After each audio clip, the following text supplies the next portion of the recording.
혈당 당뇨인 분들이면 되게 많은 분들이 공감하실 것 같은데 식이장애를 많이 겪잖아요. 혈당 조절이라는 게 먹는 거랑 엄청나게 관련이 있는 거라서 저 또한 당연히 근데 엄청나게 심한 수준은 아니었지만 그래도 겪기는 겪었으니까 이 얘기를 한번 해보고 싶었어요. 일단 저는 이게 당뇨 진단 받기 전에 6개월간 살이 15kg가 빠졌어요. 6개월 만에 15kg가 빠지는 거면 좀 당연히 문제가 있죠. 근데 저는 항상 이런 체형을 가지고 있었단 말이에요. 가져본 적이 없잖아요. 그렇게 마른 몸을. 근데 마르면 어때요? 미용 체중이라고도 하죠. 너무 제 몸이 마음에 드는 거예요. 저의 마른 몸이. 근데 이제 인슐린을 맞기 시작한 후로부터 살이 진짜 엄청나게 빠른 속도로 입원을 5박 6일인가? 그 정도를 했거든요. 매일매일 아침에 체중을 재요. 근데 하루에 1kg씩 늘더라고요. 몸이 비상사태였다가 다시 인슐린을 맞게 되니까 에너지 빨리 저장하자 이렇게 해가지고 진짜 실제적인 저의 에너지를 제 몸에 이렇게 축적을 하게 된 거죠. 퇴원할 때쯤에 딱 진짜 정확하게 5kg가 쪄서 나왔어요. 근데 또 병 초반에 인슐린을 평생 맞아야 되니까 최대한 다양하게 먹어보고 그 음식에 대한 인슐린 양을 알아가자 해가지고 그때 탄수화물비도 많이 구해보고 뭐 치킨 같은 거는 따로 탄수화물비를 사용할 수가 없거든요. 그래서 그거는 단백질이랑 지방 얼마나 인슐린을 맞아야 되는지 실험을 해볼 때였어요. 체중이 늘어서 두렵기도 하지만 그래도 이게 음식을 안 먹고 살 수는 없잖아요. 그리고 심지어 저는 엄청 먹는 걸 즐거워하는 사람이라서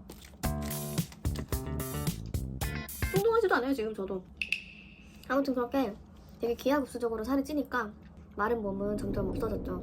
그리고 좀 더 심각하게 여겼었던 게 다양하게 먹긴 해도 그 안에서 인슐린 조절하는데 엄청 실패하는 적도 많았고 당연하지. 내가 이 음식 먹는데 어떻게 될지 어떻게 알아. 아무튼 고혈을 많이 치니까 그럼 또 그만큼 인슐린 맞아서 또 낮추겠죠? 근데 그러면 또 많이 맞으면 또 저혈이 오니까 또 막 간식을 먹어요. 그러면 또 간식 먹은 것 때문에 또 고혈이 오고 또 고혈이면 또 인슐린 맞고 만약 또 그때도 잘못됐다 하면 또 저혈 간식 먹고 내가 진짜 먹고 싶지 않아도 먹어야 되는 때가 생기고 그리고 운동을 해도 저혈당이 올 때가 있어요. 만약에 기저를 좀 많이 맞았다거나 공복이 좀 길었다거나 식사했을 때 초석혈성을 좀 많이 맞았다거나 아니면은 운동할 것만큼 좀 덜어내고 약을 맞아야 되는데 그만큼 안 덜어냈다거나 아무튼 뭐 여러 가지 이유로 저혈당이 많이 오니까 그때마다 간식을 먹어줘야 되잖아요. 그러면은 또 제일 살 잘 찌는 이런 단당류를 먹어야 된단 말이에요. 식단도 많이 했었던 것 같아요. 먹고 싶은 거를 좀 참은 때가 많았어요. 그러니까 인슐린 조절을 하려고 어떤 음식을 시도하는 것도 솔직히 쉽지는 않았어요. 그냥 내가 떡볶이를 먹는다 그러면은 떡볶이에 있는 떡 그리고 소스에 있는 당 그리고 떡볶이에 떡만 있나 뭐 소시지도 있고 분모자, 당면, 어묵 이런 것도 다 탄수화물로 치는 거니까 그 양이 몇 그램인지 정확하게 모르고 그 그램수를 알더라도 내가 탄수화물 개수를 잘 모르면 얼만큼 인슐린을 맞아야 되는지 모르니까 이게 시도하는 게 쉽지가 않아요. 그리고 만약에 그걸 실험할 수 있는 환경이 아니다. 내가 계속 혈당을 보면서 추주를 해주거나 아니면 운동을 해주거나 이럴 수 없는 상황이다. 그러면은 굳이 그런 거를 먹고 싶지 않아지는 거죠. 그러니까 먹고 싶은데 참는 거죠. 하루에 3끼를 먹는 거를 우리는 매일매일 반복하는데 그런 시간을 저 음식 어쩌고 하니까 참아야겠다. 저 음식 나중에 먹어야겠다. 그냥 그렇게 해서 계속 미루고 그러다가 나중에 빵 터지는 거예요. 특히 짜장면 이런 것도 인슐린 양을 구하기가 어렵거든요. 좀 까다롭고 한 번으로 안 잡혀요. 그게 지방이랑 섞여 있어가지고 지방은 또 느리게 오르고 천천히 오르고 조금씩 오르니까 내가 얼만큼 맞아야 되는지 그걸 또 감을 못 잡는 거야. 그래서 내가 지금 그런 거에 좀 잘 모르고 감을 못 잡았어. 그러면 계속 그거를 참고 안 먹고 피하게 되고 만약에 그걸 꼭 먹어야 되는 상황이다? 그러면 좀 되게 난처해지고 그때 또 인슐린 계산 실패하고 스트레스 받고 그냥 이게 계속 악순환으로 반복이 되는 거예요. 어떻게 되겠어요? 계속 참으면 무조건 나중에 터지잖아요. 뭐든지. 그래서 식단 관리를 하면서 다른 음식에 대한 욕구가 되게 쌓여요. 뭐 당 관리 안 좋은 음식 같은 거? 빵, 과자, 케이크, 그리고 뭐 짜장면, 면 종류, 그리고 마라탕 뭐 이런 것들? 이렇게 좀 일반인이 먹어도 그렇게 막 좋은 음식이 아닌 거? 그런 거에 대한 열망이라 하니까 좀 웃기네. 음식에 대한 욕구가 계속 쌓이는 거예요. 내 머리에. 그래서 이게 참 설명하기가 어려운데 그냥 일반적인 다이어터의 섭식장애와는 좀 개념이 다른 것 같아요.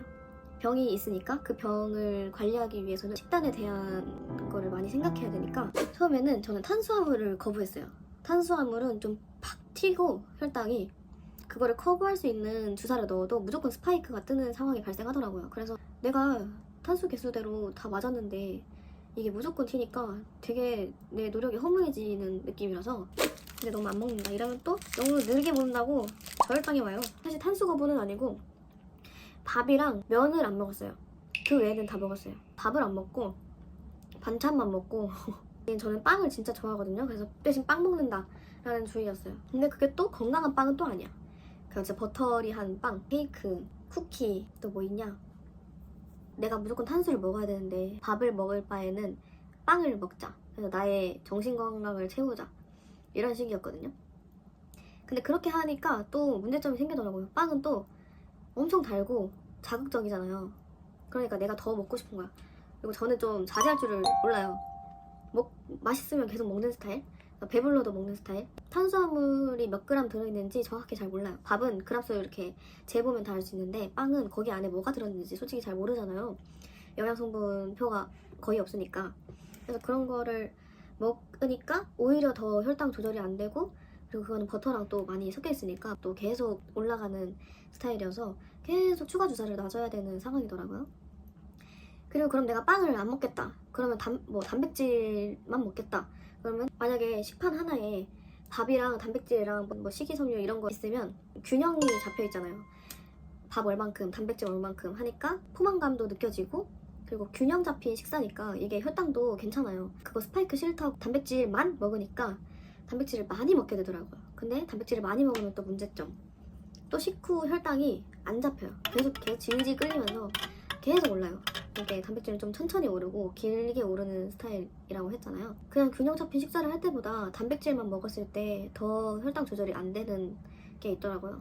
물론 단백질을 조금만 먹으면 되는데 이게 밥이 없으니까 단백질을 과식을 하게 되는 거예요. 차라리 그냥 밥을 먹자. 그냥 균형 잡힌 식사가 제일 나의 몸 관리에 제일 좋을 것 같다 해가지고 지금은 막 그렇게 밥을 거부하진 않습니다. 단백질만 먹고 그러지는 않아요. 이거를 이렇게 다시 되돌리기에도 진짜 몇 년이 걸렸어요. 참 오래 걸려요. 이런 것도 다 터득하고 자기가 겪어보고 느낀 바가 있어야 고쳐지는 거지. 아무리 누가 옆에서 균형 잡힌 식사가 제일 중요하다라고 해도 물론 저희 엄마가 계속 제발 균형 잡힌 식사를 해라. 근데 저는 그냥 됐어 하면서 그냥 귀등으로도 안 들어. 결국엔 단백질만 먹고 뭐만 먹고 하는 거는 좋지는 않다. 키토 식단? 1형 당뇨한테 전혀 도움 안 돼요. 지방만 쌓이고 저희는 만약에 탄수화물 거부증이 있으시거나 뭐 밥 거부증이 있으시다면 저의 말을 한번 들어보고 한번 따라해 보시는 게 어떨까. 진짜로 저가 겪어왔던 것들을 최대한 오래 겪지는 않았으면 좋겠어요. 이게 뭐 제가 당뇨를 걸리지 않은 사람이라면 솔직히 그게 와닿겠어요? 근데 저는 지금 당뇨 4년 차고 시기 그런 것도 다 겪어봤으니까 저의 말을 그래도 좀 들어보시는 게 좋을 것 같습니다. 그리고 또 하나 지금 제 초반의 이야기를 들려드리는 겁니다. 운동으로만 혈당을 내리고 싶어 하는 게 있었어요. 물론 식사를 할 때 주사 맞는 거는 어쩔 수가 없지만 식후 2시간 이후에 맞는 주사들 살찌기 싫어서 물론 근육도 찌겠지만 살도 찌니까 그리고 인슐린을 맞는 만큼 제가 살이 찐다고 생각하니까 약간 좀 내가 헤비한 걸 먹었어. 그러면은 식후 혈당이 또 오를 거잖아요. 그러면 사이클을 타요. 사이클을 진짜 혈당 내려갈 때까지 타는 거예요. 살짝 내려가요. 내려갔다가 너무 힘들다 하고서 좀 쉬고 있으면 또 올라가요. 그래서 힘들어 죽겠는데 또 사이클 타고 그럼 또 내려가요. 그럼 또 쉬잖아요. 그럼 또 올라가요. 그러니까 이게 참 신체적으로도 정신적으로도 힘들긴 해요. 물론 그게 살이 안 찐다는 거는 있지만 그래도 그냥 좀 추가 주사로 내리고 과식을 안 하면 되는데 과식을 해놓고서는 계속 주사 말고 운동으로 빼겠다고 살찌기 싫어서 하여튼 그런 게 있었죠. 근데 지금은 좀 적당히 추주하고 적당히 운동하고 근데 이게 다 관련을 지어보자면 다 살이 찌기 싫었던 것 같아요. 제가 아까 15kg가 빠져서 5kg가 다시 쪄서 나왔다고 했잖아요. 그러면은 이제 나의 원래 체중으로 돌아가기 10kg가 남았잖아요.